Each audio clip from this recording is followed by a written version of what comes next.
어, 자, 우리 계속해서 마태복음을 봅니다. 벌써 이제 100강이 다 됐는데 7장을 넘어가지 못하고 있네요. 아주 천천히 해가고 있습니다. 오늘은 마태 7장 15절에서 순종과 불순종에 대한 내용이죠. 물론 7장에서는 우리가 접대론부터 시작을 해서 이제 우리가 그 하나님 앞에 성도들의 올바른 그리고 아니면 잘못된 그런 심성들을 이야기를 하는데, 우리가 지난 시간에 좁은 문과 좁은 길에 대해서, 넓은 문과 넓은 길에 대해서 말씀을 드렸고요. 오늘은 이제 양과 이리, 염소가 아니라 양과 이리가 되는 그런 모습이거든요. 자, 우리 다 같이 마태 7장 15절 한 절만 우리 다 같이 한 목소리로 같이 봉독해 보도록 하겠습니다. 봉독합니다. 거짓 선지자들을 삼가라. 양의 옷을 입고 너희에게 나오나 속에는 노략질하는 일이라. 아멘. 이 말씀으로 오늘 우리는 이제 앞으로 10가지 예수님께서 이제 지난 시간에 좁은 문과 넓은 문, 좁은 길과 넓은 길 이 두 가지 말씀을 이렇게 쭉 비교를 말씀해 주셨는데, 거기에 대한 예화를 예수님께서 한 10가지 정도로 이렇게 이야기합니다. 이것은 이렇고 그것에 대해서 또 이렇게 이야기하고 또 두 번째로 또 이야기하고 세 번째 이야기하고 이렇게 해서 한 10가지 정도 이야기하는데, 오늘은 동물성에 대해서 한번 알아보도록 하겠습니다. 어떻게 보면 이게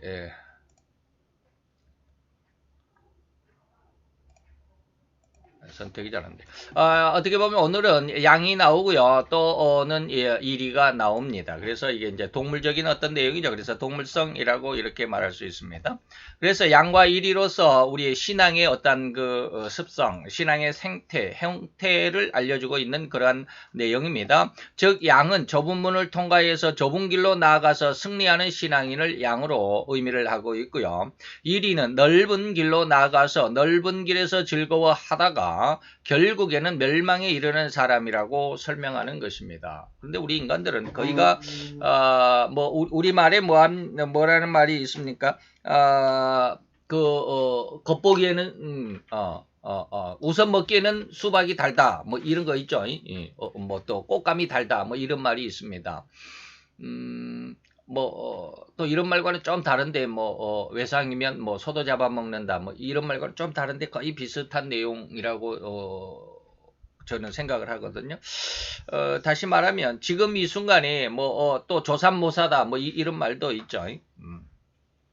원숭이에게 먹이를 주는데 하루에, 쉽게 말하면 바나나 7개가 하루에 분량인데, 아침에 3개 주고 저녁에 4개 줄게. 그러니까 원숭이가 막 화를 냈다 그러죠. 아침에 3개 준다고. 그래서 그럼 아침에 4개 주고 저녁에 3개 줄게. 그랬더니 원숭이가 막 박수를 치고 좋아했다고 그러죠. 너무 바보잖아요. 똑같은데 아침에 3개 준다 그러니까 우선 먹기에는 3개, 이거는 좀 작은 것 같으니까 막 화를 내고, 그러면 아침에 4개 줄게. 저녁에 3개 주고. 그러니까 막 좋아했다. 참, 어떻게 보면 너무 바보 같은 그런 모습이라고 우리가 얼른 생각이 되죠. 바로 이것이 우리 인간들의 모습입니다.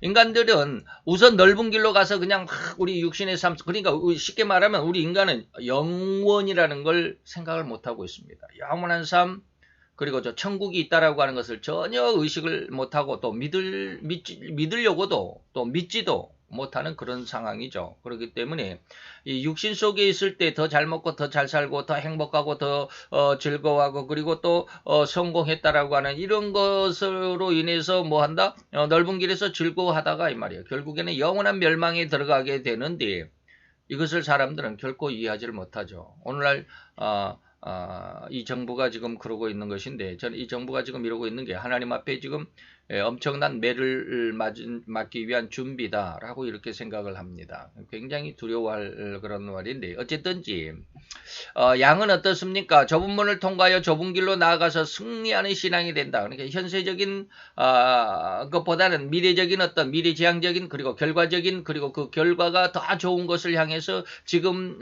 수고하고 애쓰고 좀 힘들고 어렵더라도 이것을 참아내는 저희 때에 옛날 그 마라톤 선수 중에 그런 분이 있었습니다. 우리나라 그 세계 올림픽에서 마라톤에서 메달을 딴 사람이 많죠. 뭐 이봉주 선수는 한 3번인가 아마 땄을 겁니다. 마라톤에서 저 금메달을 세계 올림픽에 나가서 이봉주 선수가 한 3개인가를 2개인가 3개인가를 땄을 거예요. 그런데 그 전에 이봉주 선수가 나오기 전에 황영조라고 하는 사람이 있었습니다. 그 사람이 마라톤 대회에 나가서 처음으로 그 금메달을 딴 사람인데 그 사람이 나중에 이제 귀국을 하고 이제 그 귀국을 하면 이제 축하 이렇게 탁 뭐 저기 저 뭡니까 인천 그때 당시 인천공항이 아니었죠. 김포공항에 딱 내려가지고 거기에서 이제 공항 안에서 이렇게 자리를 잡고 기자회견을 합니다. 이제 뭐 승리한 어떤 축하죠. 그러면서 거기에서 그랬던가 그 이후에 그랬던지 어쨌든지 황영조 선수한테 이렇게 금메달 따서 뭐 아주 올림픽의 최고의 꽃이 마라톤이죠. 맨 마지막에 하는 거. 그래서 축하하는 말을 전하고 그런데 가장 어려웠던 점이 뭐일까라고 이렇게 기자가 질문을 했습니다. 그랬더니 그 황영조 선수가 뭐라고 그랬느냐면 그 연습을 할 때 너무 힘들었다.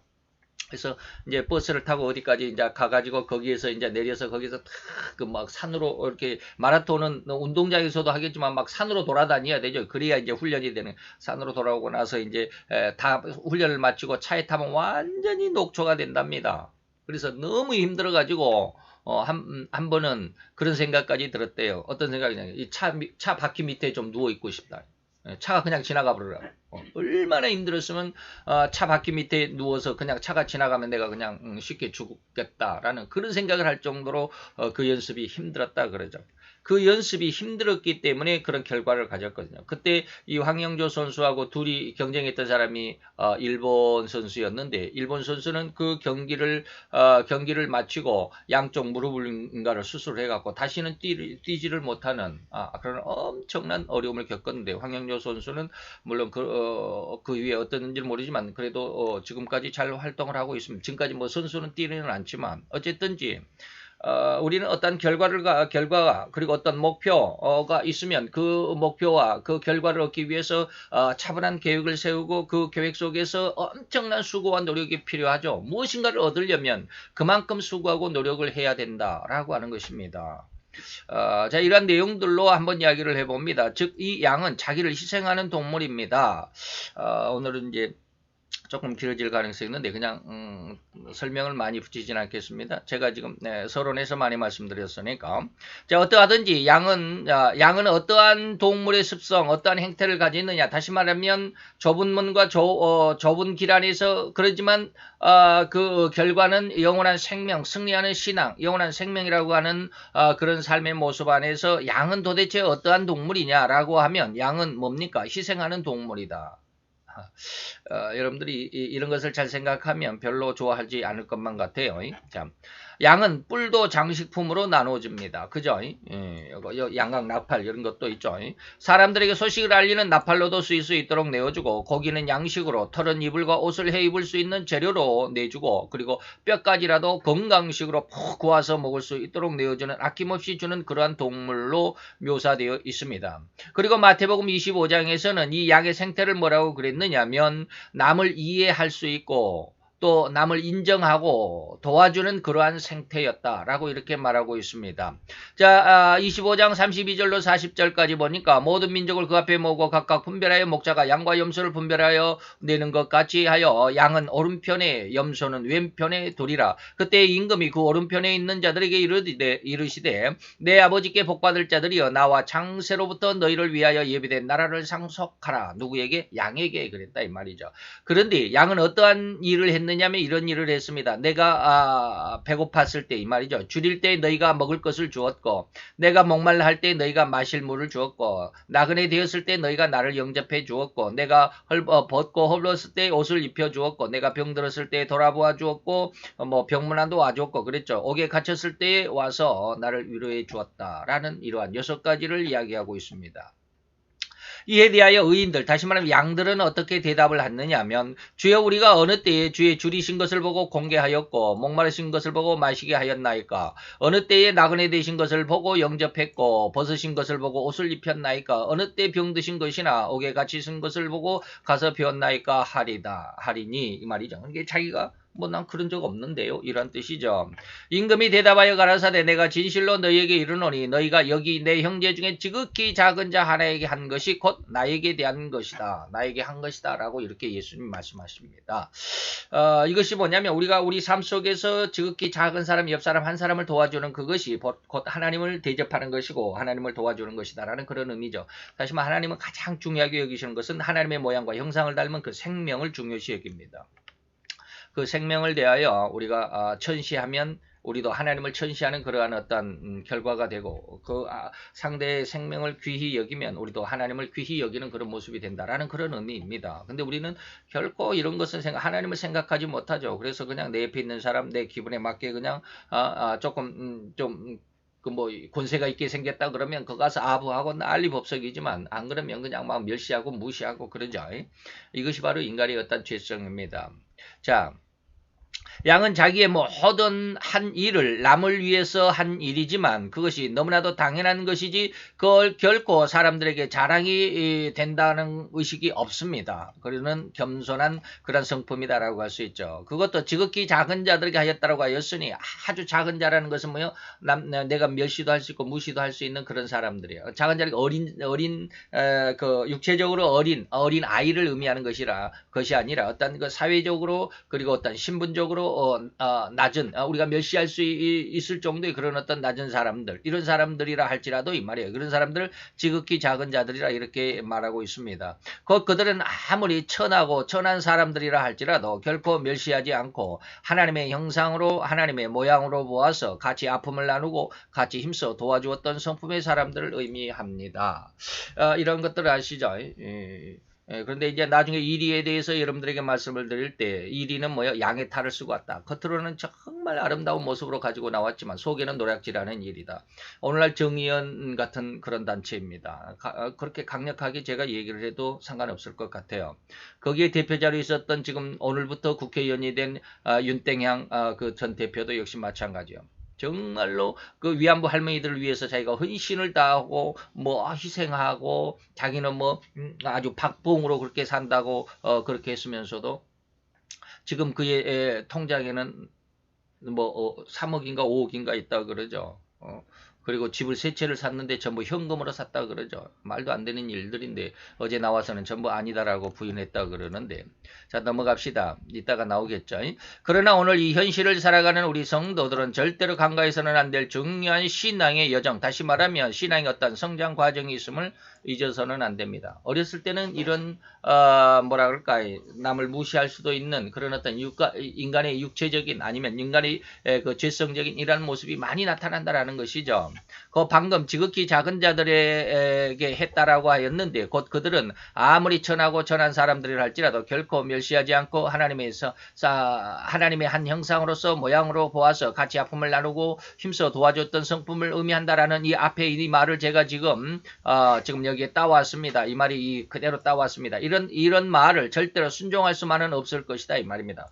신앙이 어렸을 때는 이걸 따를 수가 없죠. 저도 역시 마찬가지로 하나님의 말씀을 다 따르지 못합니다. 내 원수를 내 몸과 같이 사랑하라. 제가 지금 이렇게 설교를 하고 있지만 저는 그렇게 못합니다. 이것은 뭡니까? 신앙의 성장 과정이 있어요. 그래서 이것 때문에 저도 무지하게 하나님 앞에 기도를 많이 하고 왜 이래야 되냐, 왜 신앙이 성장하지 않느냐라는 이러한 것들 많이 하나님 앞에 고민도 했습니다. 근데 이제 뭐 제 변명이지만 변명같이 들리겠지만 하나님께서 거기에 대해서 저에게 말씀하신 것도 있습니다. 그래서 어떠한 것이 진짜 신앙의 성장이고 어떠한 것이 가짜의 성장인지 이런 것도 알게 하셨던 것도 있어요. 뭐 나오면 다 이야기하겠죠. 그래서 그 상대를 나의 주관대로 그리고 선입견에 의해서 은근히 멸시하기도 하고 그래서 퉁명스럽게 대하는 경향이 매우 많고 같은 그러한 인생, 그러한 삶을 살아가는 것이 바로 인간들입니다. 그 목사들도 역시 마찬가지예요. 목사도 이렇게 살아갑니다. 이것이 바로 죄성이라는 것이요. 더욱이 보혜사 성령님의 3대 책망이라는 사실을 잊어서는 안 된다. 이거 이 보혜사의 3대 책망이 있어야만 한다라는 것 여러분들 꼭 기억해야 된다라는 것입니다. 비록 예수님의 십자가 앞에서 회개하고 구원과 믿음을 얻어 의롭다라고 하나님 앞에서 인정을 받았을지라도 성도는 여전히 죄성을 가지고 있다라고 하는 사실, 그리고 여전히 범죄할 수 있다라고 하는 것과 이런 범죄는 다시금 철저한 회개가 필요하다는 사실을 여러분들은 결코 잊어서는 안 됩니다. 즉 성도된 자들일지라도 삶의 현장과 현실 속에서 여전히 그는 갖가지 숱하게 많은 죄의 유혹에서 자유로울 수가 없습니다. 어제 느껴보지 못한 죄의 유혹이 오늘 있을 수도 있고요. 오늘은 아무런 일 없이 무사하게 잘 지냈을지라도 내일이라는 시간 속에서 또 무슨 죄의 유혹과 어떤 죄에 유혹된 그런 어떤 상황이 전개될지 아무도 알지 못합니다. 이건 너무나도 당연하죠. 우리는 내일 일을 알지 못합니다. 바로 이러한 상황이나 또한 그런 때의 성도들은 무시무시한 자책감에 빠져들 소지가 다분합니다. 이러한 느낌과 자책감을 가지고 있는 성도님들이 또한 많을 것입니다. 근데 이런 것을 모르는, 다시 말하면 보혜사의 죄에 대한 책망을 받다 보지 못한 사람들 이거 전혀 느끼지 못합니다. 예수를 믿는다 할지라도 그저 한번 화내고 한번 싸우고는 아무렇지도 않게 또 왜 그것이 사람들이 살아가는 당연한 모습이니까 라고 이렇게 인식을 해버리고 있죠. 그래서 그게 죄인 줄을 몰라요. 당연한 것이라고 생각을 해버리죠. 그러다 보니까 신앙의 성장이 조금 더디기도 하는데 어쨌든지 성도들 중에서도 이런 것이 죄라고 하는 것을 느끼는 사람이 있는가 하면 죄라는 것을 느끼지 못하고 그냥 살아가는 사람들이 너무 많습니다. 거기다가 이제 목회자들도 역시 마찬가지죠. 목회 윤리에서 벗어난 많은 일들 속에서 엄청난 그 잘못, 이것은 뭐 범죄에 가까운 죄악에 가까운 것들까지 행하는 일들이 많습니다. 자, 그러나 바로 이러한 죄책감이나 자책감에서 자유롭기를 바랍니다. 제가 방금 이야기했던 어떤 것이 죄가 되고 어떤 것이 죄가 되고 죄가 안 되느냐라고 하는 것 방금 말씀을 드렸습니다. 그 중에 하나입니다. 자, 이러한 성도들이 성도라면서 어떠한 잘못된 일, 실수나 또 허물이 있는 일들을 할 때 자책감이나 죄책감에 빠져들 수 있다라고 하는 것입니다. 그런데 여기서 좀 자유로워집시다라는 이런 말을 했는데 오해하면 안 됩니다. 무슨 내용인지 한번 들어보세요. 이러한 자책이나 죄책감은 너무도 당연할 것입니다. 그러나 그렇다고 해서 그냥 묻어버리거나 아무렇지도 않게 지나가라는 말이 아닙니다. 자유로워라 라고 말하니까 자기가 그냥 뭐 실수했어도 뭐 잘못을 했어도 그냥 아무렇지도 않게 그냥 자유로워라 그랬으니까 그냥 넘어가라 그런 것이 아니에요.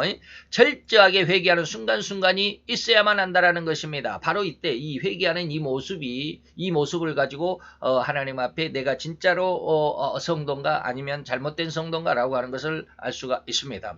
즉 성도들은 비록 십자가의 구속과 은혜와 믿음을 얻었을지라도 여전히 죽는 날까지 계속하여 죄의 유혹과 공격에 직면할 수밖에 없음을 이해해야만 할 것이다. 제가 이제 죽는 날이라는 말 뒤에 물음표를 쳤는데 물음표는 제가 의도적으로 쳤습니다. 무슨 말이 있는지.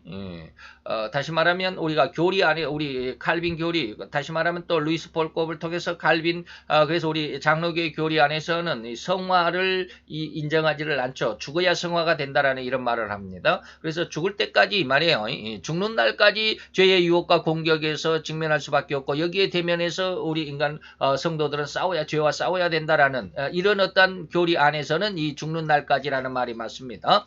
그래서 제가 여기다가 이제 이렇게 물음표를 넣었는데 죽는 날까지라는 그런 의도가 아니라 우리는 하나님의 성령의 3대 사역 안에서 우리가 거룩해질 수 있는 길이 있습니다. 그런데 그 길을 가는 사람이 그렇게 많지도 그리고 쉽지도 않다라고 하는 것이죠. 왜? 좁은 문을 통해서 좁은 길을 가는 사람이 그렇게 많다라는 말을 오늘 예수님께서 하지 않았습니다. 너무 작다 이 말이죠.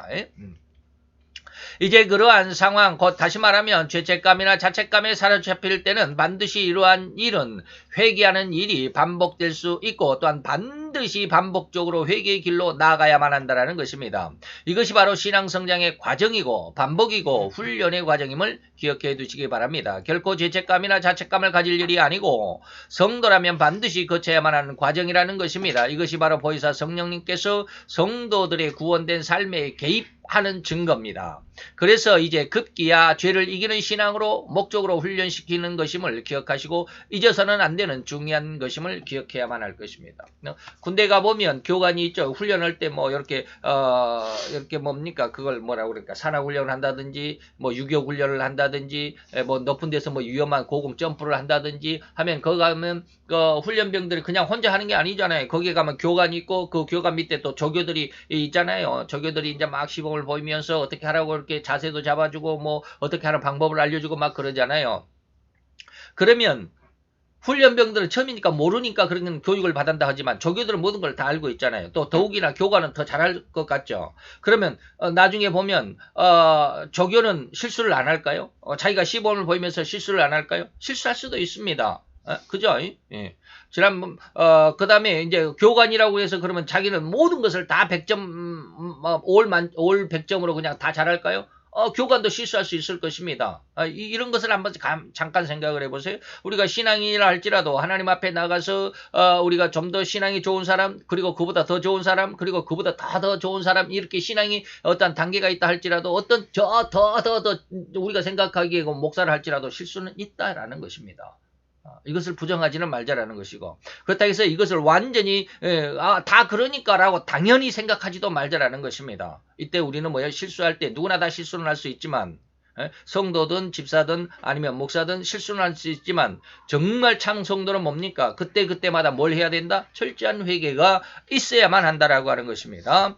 그리고 계시록 14장 4절에서 이런 양의 습성을 가진 사람들을 일컬어서 어린 양이 어디로 인도하든지 다 순종하여 따라가는 자라는 것을 기록하고 있습니다. 이러한 자들이 양이라고 일컬음을 받을 수 있는 신앙인들일 것이고 양은 뭐요? 안과 밖이 다 양이다.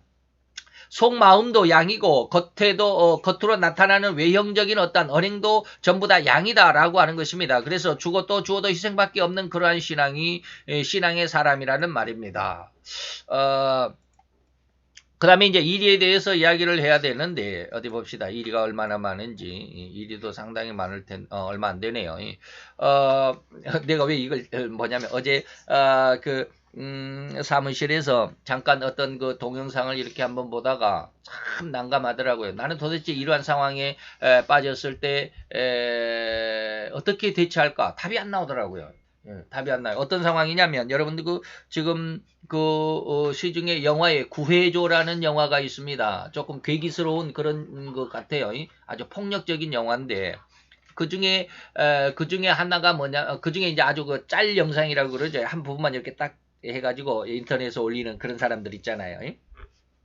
근데 그때 그 영상 중에 그걸 이렇게 봤는데 저는 그게 이제 뭔지도 모르고 뭐 이렇게 학교 고등학생들 아주 나쁜 녀석들 있잖아요. 일진들이 그 지나가는 골목에서 누군가를 막 린치를 하고 뭐 돈을 뺏고 있는 상황 속에서 그것을 구해주는 그 동네 바보 같던 형아 뭐 이런 거 있잖아요.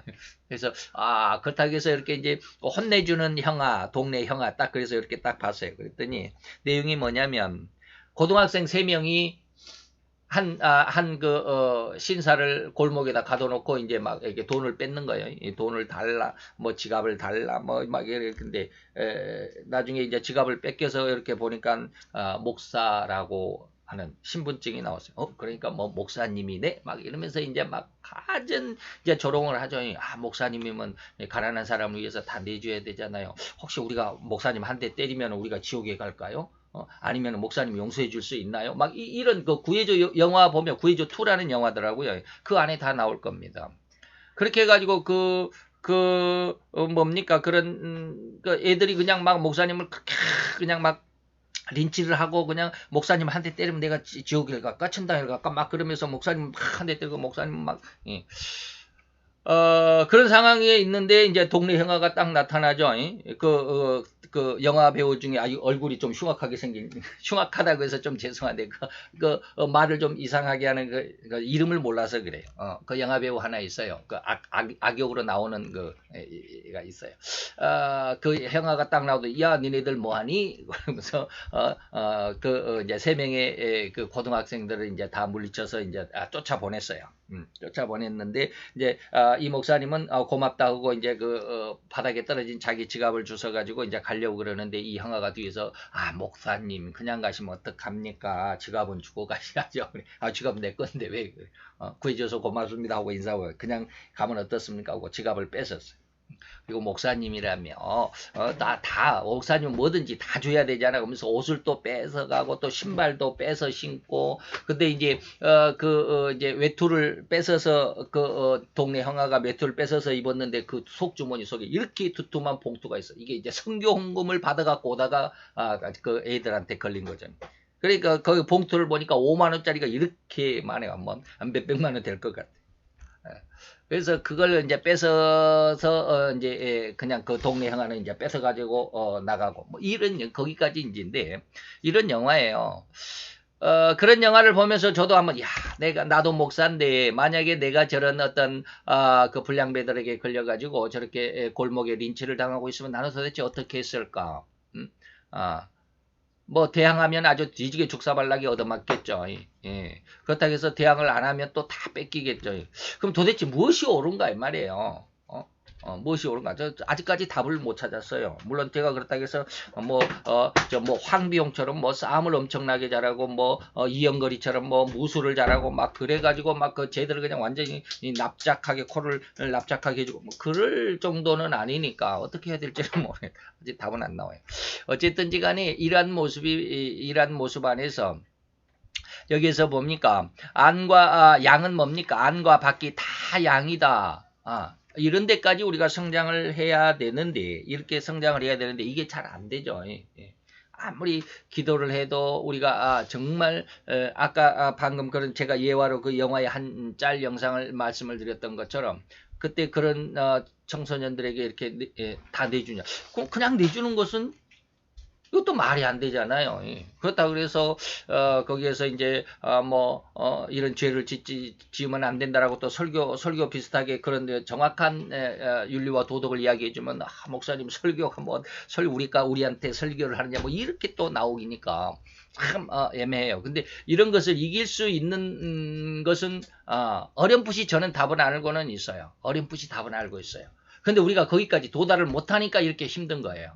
뭐 그러냐면 그 어렴풋이 알고 있다라는 그 내용이 뭐냐면 바로 이 예수님의 보혜사의 3대 사역의 성령의 세 번째 책망이 뭡니까? 세상 왕을 이기는 권능이거든요. 이기는 권능입니다. 그러면 예수님은 이러한 일을 할 때 어떻게 했냐면 그 모든 것을 다 당해주지만 당하면서도 예수님은 그것을 이기는 어떤 그런 삶을 살았거든요. 여러분들이 혹시 그거 배너의 그 영화 제가 가끔 말씀드렸던 그 장면 기억하실는지 모르겠습니다. 배너가 이제 노예로 끌려가죠. 노예로 끌려가면서 넘어집니다. 그때 너무 목이 말랐는데 옆에 있는 여자가 그 바가지로 와서 넘어진 배너에게 물을 마시려고 하니까 로마 군인이 채찍으로 탁 때리잖아요. 그래가지고 그 물을 못 주게 하잖아요.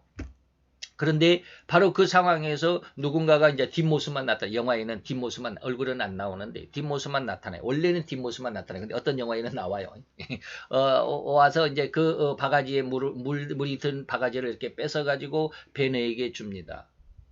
근데 바로 그 여자가 물을 주려고 했을 때는 채찍으로 그냥 막 휘두르면서 주지 못하게 했던 그 로마 병정이 어떤 남자가 와서 바가지를 이 베네에게 물을 줬을 때 움직이지를 못하는 거죠. 거기에 대항하지를 못하는 거예요. 그래서 뒷걸음질을 치잖아요. 이런 모습이 뭐냐면 그게 바로 이기는 인격이거든요. 죄를 이기는 인격. 우리는 아직 그런 인격이, 저에게도 그런 인격이 없어요. 그러다 보니까 그냥 막 어제도 싸우고 그저께도 싸우고 막 그랬는데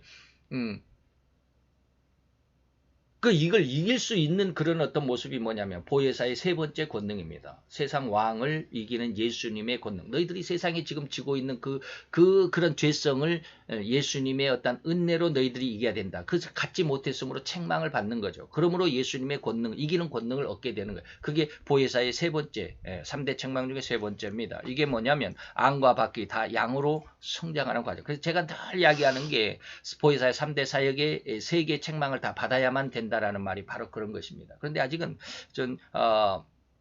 그 세 번째 책망은 전혀 저는 아직 받지를 못하고 있다라는 그런 어떤 생각을 해요. 그렇기 때문에 세상에 아직도 그냥 뭐 기분 나쁘면 막 싸우고 막 큰 소리도 지르고 막 그래요. 안 그래야 된다고 그러면서도 이게 순식간에 그렇게 반응이 그래요. 인간의 그 죄성의 반응이 그래요. 남이 나에게 뭐라고 그러면 확 반응이 가잖아요. 이런 반응이 없어야 되거든요. 완전히 이기는 그런 어떤 심성이 돼야 하거든요. 그게 바로 이제 안도 양이 되는 그런 모습이에요. 그래서 주고 또 주어도 희생밖에 없는 그러한 신앙의 사람. 이것이 바로 영성인이거든요. 그런데 이거는 지는 삶이 아니라 이기는 삶이는. 그래서 아까 로마 군인이 물을 못 주게 하지만 어떤 남자가 그건 이제 예수를 상징하는데 예수님이 왔을 때 그 예수님의 그 모습만 보더라도 세상의 죄악은 접근을 못하고 뒤로 물러갈 수밖에 없는 이런 상황이거든요. 이런 것이 이러한 데까지 성장하자라고 하는 게 이제 저희 설계의 주된 핵심이고 목적인데 아직은 저도 뭐 거기까지 성장하지 못했습니다. 어쨌든지 이제 두 번째로 넘어가 봅시다. 그게 바로 이제 양이라고 하는 것이고요. 두 번째는 뭡니까? 두 번째 다른 또 하나의 동물은 뭡니까? 양의 탈을 쓴 이리다라고 하는 것이죠. 이들은 또한 겉으로는 양처럼 나타날지라도 속으로는 이리와 같은 이제 아까 제가 말씀드리다 말했지만 오늘날 정의연 같은 이러한 단체들, 오늘날 더불어민주당 같은 이러한 더불어민주당이라고 제가 직접 이제 당의 이름을 거명을 했는데 어제 신문에 그렇게 나왔더라고요. 추땡의 법무장관이 공수처가 이제 7월 달부터 시작이 되는데 공수처의 제1호 검사 감찰 대상이 수사 대상이 누구냐? 검찰이다라고 그래요. 검찰이라고 하면서 왜 검찰을 수사 1호로 지정을 했느냐. 그러니까 그 이유가 뭐냐면 자기 식구를 감싸려고 했던 것이다 라는 그런 제목을 붙였어요. 자기 식구 감싸는 검찰을 수사 1호에 올려야 된다라고 했죠. 그런데 그러면 자기 식구를 감싸는 것은 지금 이해찬 지금 실명이 나왔는데 이땡찬 더불어민주당 지금 당대표도 그러잖아요. 정의연 윤땡양 그 당선인에게 뭐요? 굴복하지 말아라. 굴복하지 말아라. 자기 식구를 감싸잖아요. 지금 의혹이 얼만데 거기에 대해서 70%가 우리나라의 전체 인구의 70%가 윤땡양 당선인은 국회의원을 사표해야 된다라고 이렇게 말을 하고 있는데 국민들의 어떤 의지는 전혀 생각지도 않고 거기에 굴복하지 마라. 당선 사표 내면 안 돼라고 이렇게 말하잖아요. 자기 식구 감싸는 거잖아요. 그런 상황 속에서 추땡의 법무장관은 자기 식구를 감싸는 더불어민주당에는 아무 말도 안 하고 자기 기수를 감쌌다고 하는 이런 제목으로 검찰을 공수처의 수사 1호로 내정한다. 이것이 신문에 어제 나왔더라고요. 그래서 참 세상에 저는 그런 모습을 보면서 세상에 지금 하나님의 매를 맞기에 이 대한민국이 너무 가까이 왔구나. 이런 생각이 아주 더 짙어지더라고요.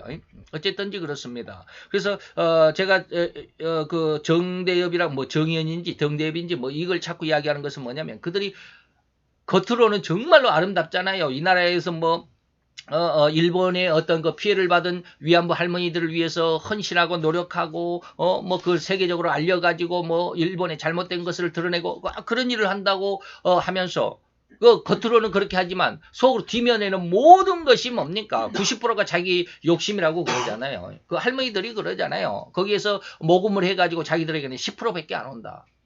그리고 나머지 90%는 물론 그 중에서도 인건비도 있고 임대료도 있고 이렇게 관리비가 있겠죠. 관리비가 뭐 얼마나 하겠습니까? 30%밖에 더 하겠습니까? 어쨌든지 저는 한 30%는 관리비로 나간다고 하면 할머니들에게는 10%밖에 안 주고 나머지 60%는 어디 갔냐? 다 의혹의 일부지만 전부 다 개인 계좌로 모금을 받아가지고 뭐 이런 거잖아요. 그래서 이 겉으로는 양처럼 나타나지만 속으로는 이리와 같은, 그래서 남을 해치고 약탈하고 자기만의 이득과 유익함에 앞장선다는 의미가 바로 이 이리입니다. 즉 사기꾼과 같은 마음의 소유자들이란 말이겠죠. 성경에서는 이것을 거짓 선지자라고 그러고요. 물론 이것을 제가 지금 정치적인 이야기로 말을 했지만 이게 나중에는 이제 제가 이제 종교적인 말로도 수없이 말을 할 겁니다. 지금 물론 제가 이 말을 하는 것은 제가 위바 TV에서 이런 것을 굉장히 많이 다루고 있기 때문에 그래요. 이런 것 그 생태가 이리와 같기 때문에 겉으로는 모든 사람들이 너무나도 쉬 속을 수밖에 없을 정도로 교묘하고 양으로 위장하여 있다. 교묘하게 속였다 이 말이죠. 그래서 그저께 수요일날 수요 집회에도 보니까 학생들이 나와서 막 춤추고 그러던데 정말로 저는 불쌍해요. 춤추는 학생들 불쌍하다 그래서 누가 뭐라고 그러겠지만 정말 안타까워요. 도대체 저 학생들이 무엇을 생각하고 있고 어떤 교육을 받았을까? 저들은 그저 나쁘게 말하면 빨갱이의 어떤 사상을 교육을 받았지 않았을까라는 그런 생각이 정말 안타깝더라고요. 자우전 어떤지 그렇습니다. 자 착하기만 한 일반 배선들이 아니죠. 배선들이 뭡니까? 착하기만 한 일반 백성들은 절대로 이러한 거짓 지도자들, 다시 말하면 거짓 정치인이나 거짓 종교인들의 미사 요구에 쉽게 속기만 합니다. 즉 그 사람을 평가할 수 있는 오직 인간의 방법은 뭡니까? 그 입으로 나오는 말뿐이기 때문에 그 말을 얼마나 잘하는지 모릅니다. 그래서 어저께 윤땡양 대표 당선인이 나와가지고 기자회견 그동안의 모든 의혹을 다 답변을 하겠다 해놓고 전부 자기 어떤 주장만 내세우고 말았다. 증거는 하나도 없었다라는 그런 게 일반 진단입니다. 그래서 행동은 관찰할 기회가 적잖아요. 그 사람 말만 믿어야 되는 거예요. 그래서 그들은 양같이 그렇게 말은 잘하고 위장하고 가장하고 미사 요구에 그저 일반 백성들과 섞고만 있을 뿐이죠. 2020년 오늘 5월인데 이 5월을 지나가는 시간 속에서 우리는 지난번 엄청난 사회의 무리와 파장을 일으킨 장본인인 조땡 전 법무장관의 언행을 잘 알고 있습니다. 이거 무자는 없을 무자죠. 법이 없다. 그의 이것은 예전에 제가 했기 때문에 지금 뭐 정의연 이런 사태가 나오기 전에 제가 이 원고를 이렇게 해놨기 때문에 그렇습니다. 그 이전에 최고의 대학에서 그것도 법을 교수하던 교수의 직책을 가졌던 자입니다. 그가 교수 시절 학생들을 그것도 우리나라 최고의 대학인 S대학이죠.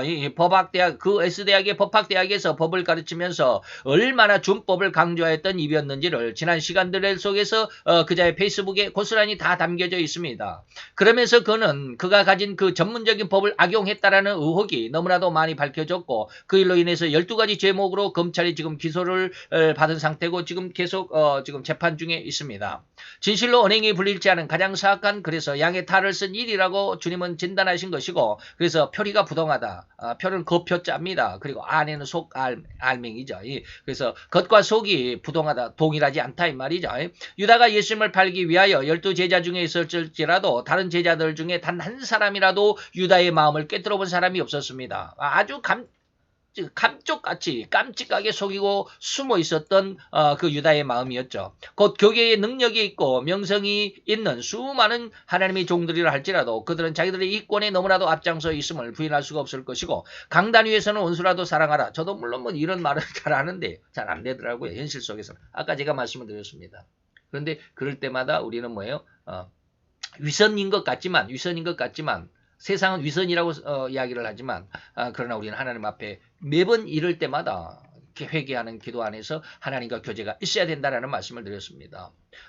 그렇게 하고서는 실상 자기들은 총회장이 되기 위해서 얼마나 피투성이가 되어 싸우는지요. 이들은 자기들의 이익만을 위하여 같은 예수의 피로 말미암아 형제된 사람들까지라도 사랑하지 못하고 단지 나의 승승장구하는 일에 걸림이라고 생각되는 사람들을 아주 강력하게 처단하죠. 이러한 자들은 성경에서 주의하라고 엄격하게 충고하고 경고하는 것임을 잊지 않기를 바라고요. 양의 탈을 썼다고 했으니까 일반 성도들은 감히 그를 거짓이라고 알아볼 수가 없을 정도죠. 아무도 알아보지 못합니다. 심지어 그 자신 예수님께서 너는 양을 가장한 이리야라고 지적했던 바로 그 자신, 지적을 당했던 그 자신까지라도 자기 자신까지라도 자기가 이리인 줄을 절대 알지 못합니다. 자기가 죄성 보혜사 성령의 죄에 대한 책망을 받기 전에는 자기 죄성을 들여다보지 못합니다. 그래서 자기가 잘하고 있는 것으로만 생각한다 이 말입니다. 그렇지 않았다면 예수님이 말세에 거짓자가 많을 것이라고 하는 이 예언이 거짓말이 될 것 아닙니까? 그런데 예수님이 이미 이것을 이미 얘기를 했습니다.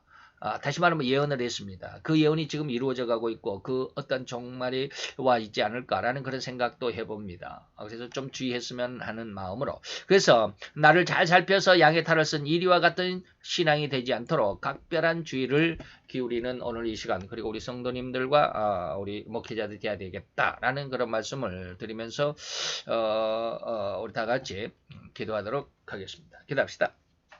할렐루야 주님 여호와여 주께 감사와 찬양과 영광을 돌려드리나이다. 오늘 이 시간 위에 주님 축복하시되 이 시간은 우리가 하나님의 말씀 안에서 참 성도와 거짓 성도의 그 구분, 그 갈림에 대하여 알아보는 두 번째 시간 아버님의 양과 이리에 대한 아버님의 그 성품, 그 생태, 그 신앙의 모습을 살펴보았나이다. 오늘도 이 시간 주님 축복하셔서 우리로 인해서 하나님의 영광을 이뤄낼 수 있는 그래서 하나님께서 온전히 선히 그리고 기뻐하실 만큼 귀한 신앙으로 성장하기에 또 한 시간 또 한 계단 또 한 디딤돌로 이 한 시간 건축되어가는 시간 되었기를 원합니다. 또한 하나님께서 역사해 주신 것을 믿습니다.